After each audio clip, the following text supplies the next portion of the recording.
గురూజీ 72 గంటల్లోనే ఫోన్ లోని అద్భుతమైన జ్యోతిష్య పరిష్కారం చూపిస్తారు. నమ్మండి, నమ్మకపోండి, ఇది నిజం. శ్మశాన కాళి రుద్ర చౌడీదేవి ఆరాధకులు నంబర్ 1 వశీకరణ స్పెషలిస్ట్. గురూజీ మనిషి పుట్టుక నుండి చనిపోయే వరకు వచ్చే అన్ని క్లిష్టమైన సమస్యలకు పరిష్కారం ఇక్కడ లభిస్తుంది. విద్య, ఉద్యోగం, వ్యవహారం, స్త్రీ ప్రేమ, పెళ్లి, సంతానం, స్త్రీ పురుష వశీకరణం, భూవశం, భార్యాభర్తల కలహాలు, కోర్టు సమస్యలు, విడాకుల సమస్యలు, చేతబడి, అప్పుల బాధ, ఇంకా మీకు ఎలాంటి సమస్యలు ఉన్నా 72 గంటల్లోనే శాశ్వత పరిష్కారం చేయబడును. శ్రీ గురుభ్యో నమః. హరి ఓం. శ్రీ మహాగణాధిపతయే నమః. శ్రీ మహాసరస్వత్యై నమః. శ్రీ గురుభ్యో నమః. హరి ఓం. సజ్జోజాతం ప్రపద్యామి సజ్జోజాతాయ నమో నమః. భవే భవే భవశ్వమాన్ భవోద్భవాయ నమః. సర్వం శ్రీ పరమేశ్వరానుగ్రహకటాక్షఫలసిద్ధ్యర్థం. నవగ్రహాల్లో శనీశ్వర స్వామి వారి యొక్క అనుగ్రహం కలగకపోతే జీవితంలో కలిగేటువంటి అద్భుతమైనటువంటి మార్పులు కానీ, ప్రమాదాలు కానీ, అనారోగ్య సమస్యలు కానీ, ఆర్థిక స్థితిగతులు కానీ మారేటువంటి అవకాశం చాలా ఎక్కువగా లభిస్తూ ఉంటుంది. శని ప్రభావం వల్ల ఎప్పుడూ చూడనటువంటి నూతన ప్రదేశంలో శివదర్శనం గావించడం, శని ప్రభావం వల్ల స్థానచలనాలు జరగడం, శనీశ్వరి ప్రభావం వల్ల ఆర్థిక నష్టం కలగడం అనేటువంటివి మనం తరచుగా వింటూ ఉంటాం, చూస్తూ ఉంటాం. అదేవిధంగా శని ప్రభావం కనుక జాతకుడికి ద్వాదశంలో కానీ, అర్ధాష్టమ శని కానీ, షష్టాష్టమ శని కానీ ఉంటే కలిగేటువంటి విపత్తులు, అతను ఎదుర్కొనేటువంటి సమస్యలు అనేకమైన ఉంటాయి.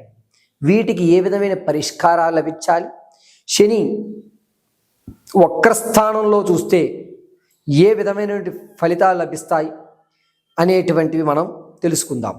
మేషరాశి దగ్గర నుంచి మీనరాశి వరకు ద్వాదశ రాశులు వారందరికీ కూడా ఈ శని ప్రభావం వల్ల జరిగేటువంటి ఇబ్బందులు, దాన్ని అధిగమించడానికి పరిష్కారం ఏమిటి అనేటువంటి విషయాన్ని మనం కూలంకషంగా చర్చించుకుని తగు సమస్యకి పరిష్కారాలు కూడా ఈ వీడియోలో మనం చెప్పుకుంటూ ఉంటాం. అంతేకాకుండా షష్టాష్టమంలో, ద్వాదశాష్టమంలో శని ప్రభావం ఈ అక్టోబర్ 10వ తారీఖు వరకు కూడా వక్రీభవించి చూస్తూ ఉండడం వల్ల అనేకమైనటువంటి ఇబ్బందులు ద్వాదశ రాశుల వారు అనుభవించవలసి వస్తుంది.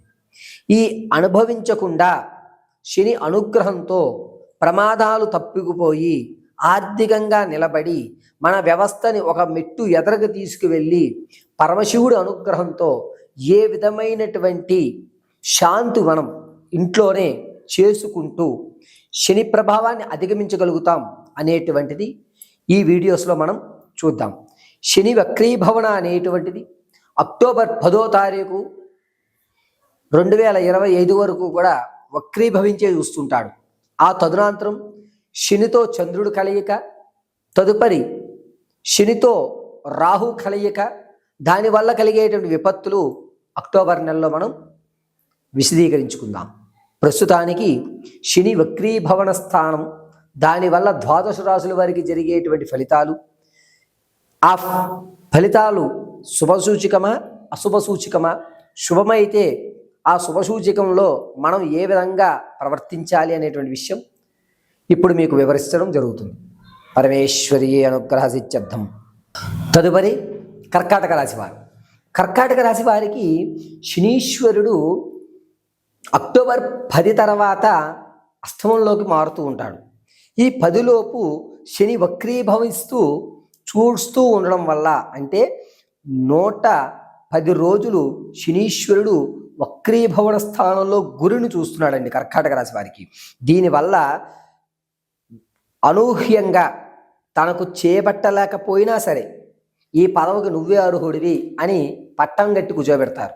లోపల ఒక భయం ఉంటుంది, నేను చేయలేను, అయినా నాకు ఈ పదవి ఇచ్చారు, నేను ఏం చేయగలుగుతానో, నేను దీన్ని ఎలా అధిగమించగలుగుతానో అనే ఒక సందిగ్ధం అనేటువంటిది ఏర్పడుతుంది. కానీ ఆ సందిగ్ధాన్ని అధిగమిస్తారు. ఇప్పుడు సెప్టెంబర్ 12వ తారీఖు తర్వాత మీరు ఆ సమస్యని అధిగమించేటువంటి అవకాశం లభిస్తుంది. ఎట్టి పరిస్థితుల్లోనూ రాజకీయంలో కానీ, సినీ రంగంలో కానీ, సాంఘికంలో కానీ, సాహిత్యంలో కానీ, సంగీతంలో కానీ ఎవరైతే ఉంటారో కర్కాటక రాశిలో వారికి మంచి అవకాశం అనేటువంటిది సెప్టెంబర్ 12 తర్వాత అదృష్టలక్ష్మి తలుపు తీస్తుంది.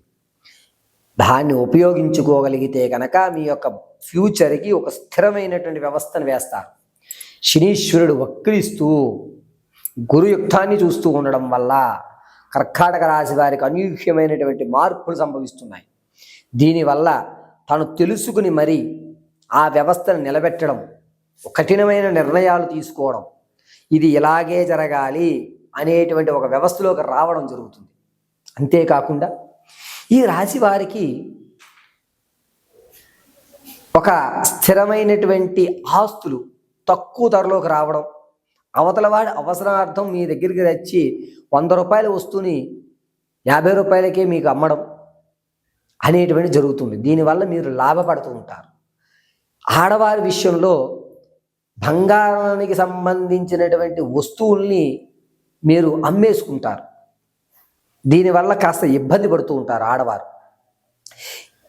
శని వక్రీభవన స్థానంలో చూస్తూ ఉండడం వల్ల కర్కాటక రాశి వారికి ఒక ఇంతు మంచి అవకాశాలు కలిగిన ఆరోగ్యపరంగా ఈ లంగ్స్కి సంబంధించిన ఇబ్బందులు కలిగేటువంటి అవకాశం కలుగుతూ ఉంటుంది. అది కూడా ఆగస్టు 29వ తారీఖు నుంచి సెప్టెంబర్ 23వ తారీఖు వరకు కూడా లంగ్స్కి సంబంధించి ఇబ్బందులు కలుగుతూ ఉంటాయి. అక్టోబర్ 1-2 తారీఖుల నుంచి 10 లోపు మాత్రం చాలా జాగ్రత్తగా ఉండండి. ఆపరేషన్స్ జరిగేటువంటి అవకాశం కర్కాటక రాశి వారికి ఖచ్చితంగా కలుగుతోంది. అయితే విదేశాల్లో ఎవరైతే ఉన్నారో వారికి కొంచెం ఇబ్బందులు జరిగి మళ్ళా తిరుగు ప్రయాణంగా తమ స్వగృహానికి వచ్చేటువంటి అవకాశం లభిస్తూ ఉంటుంది. కాబట్టి విదేశాల్లో ఉన్న వాళ్ళు చాలా జాగ్రత్తగా ఉండాలి కర్కాటక రాశి వారు. శని వక్రీభవిస్తూ చూస్తూ ఉండడం వల్ల మీ యొక్క స్థాయి ఏ విధంగా అయితే మారుతుందో మానసికమైనటువంటి ఇబ్బందులు కూడా అదే విధంగా జరుగుతూ ఉంటాయి. శారీరకంగా వచ్చేసరికి కాళ్ళ దగ్గర ఆపరేషన్స్ కానీ లేదా కిడ్నీ దగ్గర వెనక భాగంలో ఆపరేషన్స్ కానీ పడేటువంటి అవకాశం 98% కలుగుతోంది. శనీశ్వర యొక్క స్థాయిని అంచనాని మీరు అందుకోవాలి అంటే కనుక ప్రతి మాస శివరాత్రి రోజు నువ్వులు కేజింపావు, ఒక ఇనప మూకుడు, 11 మేకులు, పత్తి గింజలు, అదేవిధంగా నల్లటి వస్త్రం, నువ్వుల నూనె ఇవి దానం చేయడము చాలా శ్రేష్టము. ప్రతి శనివారము ఉపవాసం గావించండి.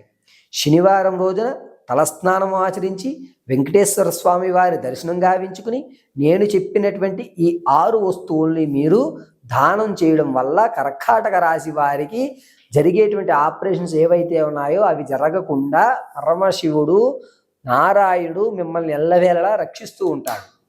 ఈ విధంగా శనీశ్వరుడు యొక్క కర్కాటక రాశి వారికి వినూత్నమైనటువంటి ఇబ్బందులు కలగజేస్తాడు. ఆర్థికంగా స్థిరత్వాన్ని ఏర్పాటు చేస్తూ ఆరోగ్యపరంగా ఇబ్బంది కలగజేసేటువంటి అవకాశం లభిస్తూ ఉంటుంది. అయితే కర్కాటక రాశి వారికి శని వక్రీభవిస్తూ చూస్తూ ఉండడం వల్ల విద్యార్థులకి కాస్త ఇబ్బంది కలగజేస్తూ తమ స్థాయిని మార్చే విధంగా, అంటే ఈ కాలేజీలో చదువుదాం అనుకున్న వ్యక్తి ఆ కాలేజీలో ఇష్టపూర్వకంగా జాయిన్ అయినా సరే కాలేజీ మార్చేస్తాడు, లేదా నేను ఇక్కడ చదవలేను అని మొండు పంకు పెట్టేటువంటి అవకాశం లభిస్తూ ఉంటుంది. శని వక్రీభవిస్తూ చూస్తూ ఉండడం వల్ల కర్కాటక రాశి వారికి అనూహ్యమైనటువంటి ఇబ్బందులు కలగజేసేటువంటి అవకాశం లభిస్తూ ఉంటుంది. కాబట్టి ప్రతి నిత్యము వెంకటేశ్వర స్వామి వారి ఆరాధన, అదేవిధంగా మాస శివరాత్రి రోజు శనీశ్వరుడికి ఏదన్నా బ్రాహ్మణ్ణి పిలిచి శనీశ్వర ఆవాహన గావించుకుని దానాలు చేసుకోవడం ఉత్తమం.